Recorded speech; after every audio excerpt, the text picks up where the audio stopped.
अजय देवगन की भूज मूवी की shooting cancel हो गई है। क्या? तुझे कैसे पता है?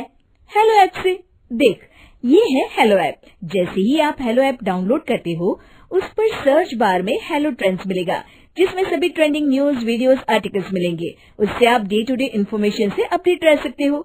ये तो बहुत अच्छा ऐप है। मैं अभी डाउनलोड करके खुद को अपडेट करती हूँ।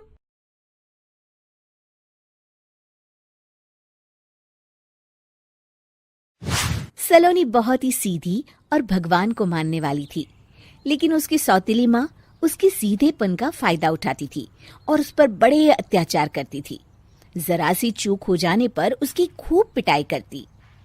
अरे सुनते हो, कोई लूला लंगड़ा देख इसकी शादी तय करो और इसे इस घर से बाहर का रास्ता दिखाओ।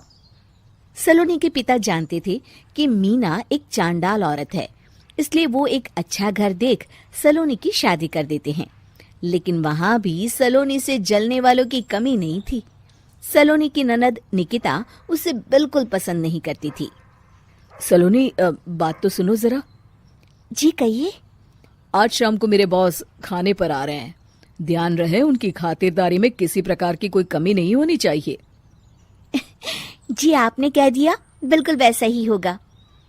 शाम को सलोनी जैसे ही गैस पर खाना चढ़ाकर वहां से जाती है, अभी इसके खाने का स्वाद बढ़ाती हूँ। निकिता गैस की आंच तेज कर देती है। थोड़ी देर में देखते ही देखते सारा खाना जल जाता है और पूरे रसोई घर में चारों तरफ धुआं फैल जाता है। अब आएगा मजा। माँ जल्दी आओ, यहाँ देखो सलोनी ने किचन में आग लगा दी। अरे तेरा सत्यानाश हो, कल मुही तूने ये क्या कर दिया? सलोनी की सास उसे बहुत डांट फटकार लगाती है। तभी मोहन अपने बॉस के साथ घर में प्रवेश करता है। अरे भाई मोहन, ये क्या तुम्हारे घर का क्या हाल हो रखा है? लगता है खाना जल गया है। चलो खाने का प्रोग्राम कैंसिल करो, मैं अपने घर जाके खा लूंगा। सर, दरअसल सर मुझे माफ कर दीजिए। अरे कोई बात नहीं, घरों में ये छोटी मोटी बातें होती रहती है।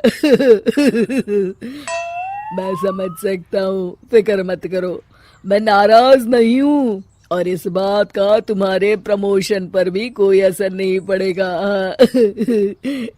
चलो अब चलता हूँ मैं।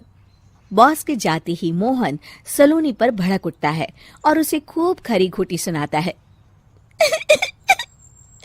भगवान, मेरी माँ तो कहती थी कि अच्छे लोगों के साथ हमेशा अच्छा होता है, फिर मेरे साथ ही बुरा क्यों होता है? आखिर मेरी गलती क्या है?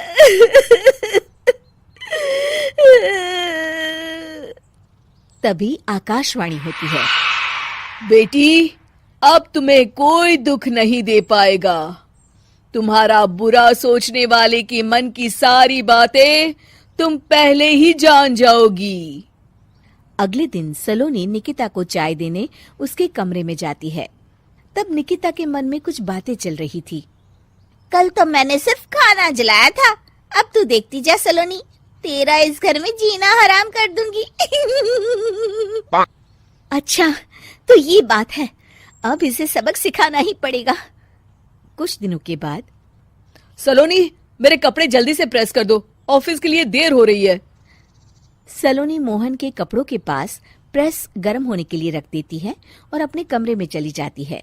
तभी हॉल में निकिता आती है। सलोनी चुपके से उसे देख रही होती है। आज अगर मैंने ये कपड़े जला दिए, तब तो पक्का मेरा भाई इस सलोनी की बच्ची को धक्के मार के घर से बाहर निकाल देगा। अरे तू क्या मुझे निकलवाएगी? महादेव है मेरे साथ। ठहर जा निकिता, आज तो तेरी खैर नहीं। सलोनी अपने पति मोहन को बुला लाती है और निकिता की सारी करतूत दिखाने लगती है। निकिता गर्म प्रेस मोहन के कपड़ों पर रखकर अपने कमरे में चली जाती है। मेरी बहन इतनी बड़ी चालबाज निकलेगी, मैंने तो सोचा ही नहीं था। मुझे माफ कर दो सलोनी, मैं तुम्हें गलत समझ रहा था। मोहन निकिता को बुलाकर उसे खूब डांट फटकार लगाता है। उस दिन के बाद से सलोनी की जिंदगी पूरी तरह बदल जाती है। सलोनी हर किसी के मन की बात सुन लेती थी। दूसरी तरफ निकिता का कोई भी दांव सलोनी पर नहीं चलता था और आखिरकार वो भी सलोनी के आगे घुटने टेक देती है। फिर एक दिन सलोनी की सास की सहेली ममता अपनी बहू कविता के साथ वहां आती है।